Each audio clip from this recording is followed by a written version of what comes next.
राजस्थान की वीर प्रसूता धरती ने अनगिनत वीर पैदा किए।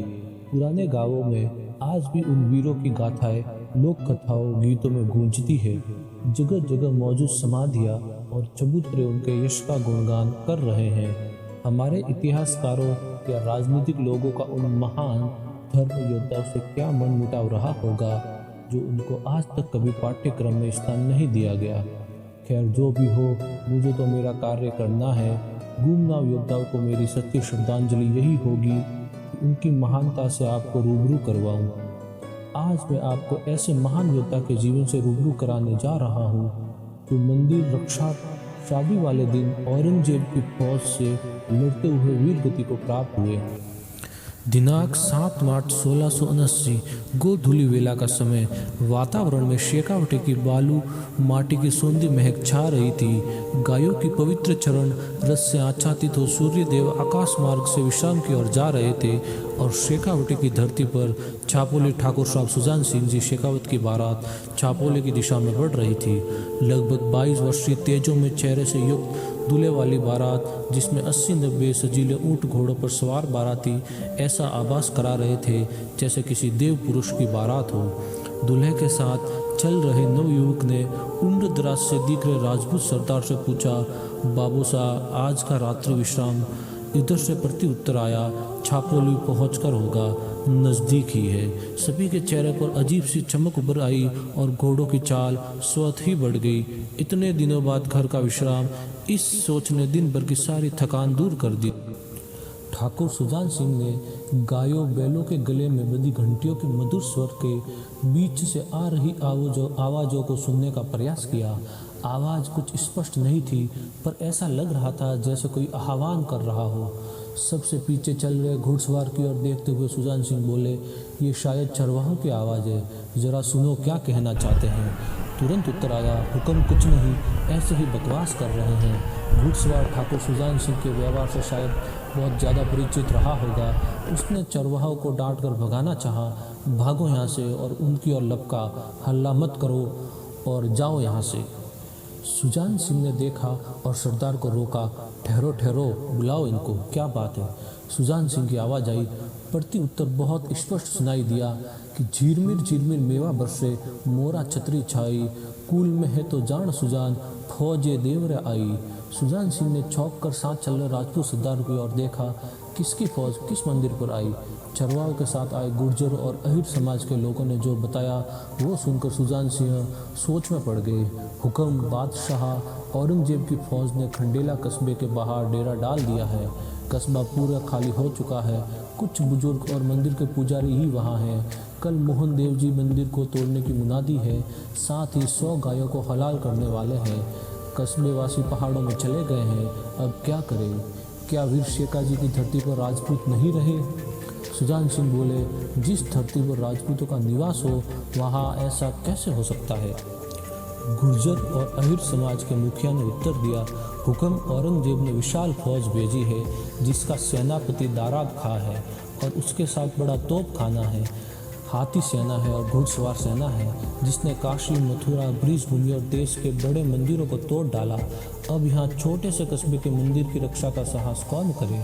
सुजान सिंह बोले, उस पापी ने कहीं कुछ भी किया हो, पर यहाँ तो जब तक इस खंडित काम को नहीं कर पाएगा, जब तक इस धरती पर सुजान सिंह जैसे क्षत्रिय पैदा होते रहेंगे। हमारे साथ कौन कौन चलना चाहेगा खंडेला मोहन देव जी के मंदिर की रक्षार्थ? एक बुजुर्ग राजपूत सरदार बोले, हुक्म हमारे साथ 70 लोग हैं और लड़ने वाले केवल 50, और हम अभी मांगलिक कार्य से निकले हुए हैं, इसलिए युद्ध के लायक हथियार भी नहीं है हमारे पास सिवाय तलवार और भाले के। सुजान सिंह गहरी सोच में पड़ गए। वक्त बहुत कम था और वो जानते भी थे कि छापोली जैसा छोटा गांव कितने भी हथियार इकट्ठे कर ले, दिल्ली के बादशाह औरंगजेब की फौज का मुकाबला नहीं कर सकता। सुजान सिंह के दिमाग में बहुत से विचार आ रहे थे। परिवार की जिम्मेदारी, नई नई शादी होकर सैकड़ों स्वप्न सजाकर आई डोली में बैठी दुल्हन जिनका अभी तक चेहरा भी नहीं देखा उन्होंने, क्या बीतेगी उस लड़की पर जिसने सुहाग का लाल जोड़ा भी ठीक से नहीं देखा हो और विधवे की सफेदी की ओर बढ़ने जा रही हो। पर सुजान, बचपन से माँ ने जो क्षत्रिय धर्म सिखाया उस सिखलाई का क्या होगा? गो, हिंदू धर्म, मंदिर और ब्राह्मण की रक्षा का जो पाठ पढ़ाया गया उसका क्या होगा? क्षत्राणी जब बच्चे को दूध पिलाती है तब उसके गाए गीतों का क्या होगा? वो अपने दूध मुँहे बच्चों से बार बार जो दूध नहीं ले जाने का वचन लेती है उसका क्या होगा? क्षत्राणी जब बच्चे को दूध पिलाती है तब उसके गाए गीतों का क्या होगा?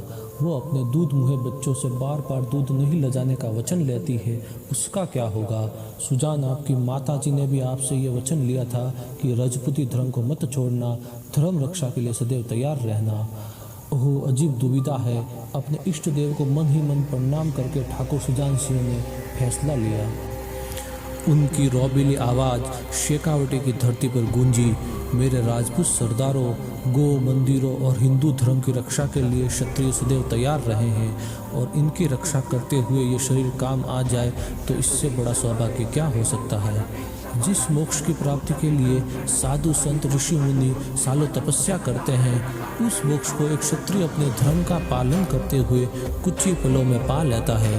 मैं आपसे आह्वान करता हूँ, जो मेरे साथ लड़ाई में खंडेला चलना चाहे वो स्वीकृति दे।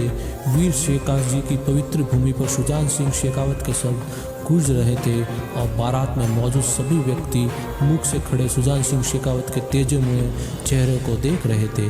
गांव वालों और बाराती सबको ऐसा लग रहा था जैसे खुद भगवान श्री कृष्ण सुजान सिंह की देह से बोल रहे हो। निर्णय हो चुका था।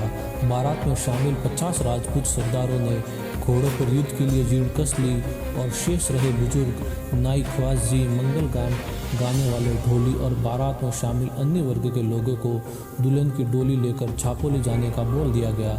कुछ ही पलों में सब कुछ बदल गया। सबके चेहरों के भाव बदल गए। खुशियों के गीत युद्ध की आवाज़ में बदल गए और डोली में बैठी नव विवाहिता सब कुछ समझ चुकी थी। सुजान सिंह की नज़र डोली की तरफ गई जैसे किसी ने आवाज़ लगाई हो, पर वहाँ तो सब कुछ शांत था।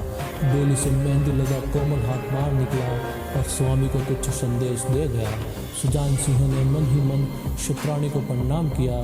भगवान जाने किस मिट्टी से बनाते हैं इन क्षत्राणियों को। मोह माया से कोसों दूर रहने वाली इन क्षत्राणियों ने जाने कितने वीर सुजान देश धर्म की रक्षा के लिए हंसते हंसते बलिदान कर दिए। यदि ये क्षत्राणियाँ न होती तो धरती से क्षत्रित्व ही समाप्त हो जाए। इन वीर राजपुतानियों के होते इस धरती से क्षत्रित्व निशेष नहीं हो सकता। धन्य है इनको, सत सत प्रणाम। युद्ध की रणनीति बनाई जाने लगी। सभी गांवों में शेखावतों को युद्ध के लिए निमंत्रण भेजने का फैसला हुआ। गुर्जर और अहीर समाज के लोगों ने रात्रि में हमला करके भूखी प्यासी मन्नासन गायों को छुड़ाने का संकल्प लिया। सुजान सिंह और अन्य 50 घोड़सवार पवन वेग से खंडेला की ओर बढ़ चले। उधर क्या सुजान सिंह शेखावत मलेच्छों से मंदिर की रक्षा कर पाते हैं? ये जानेंगे हम दोस्तों इस वीडियो के अगले भाग में। धन्यवाद।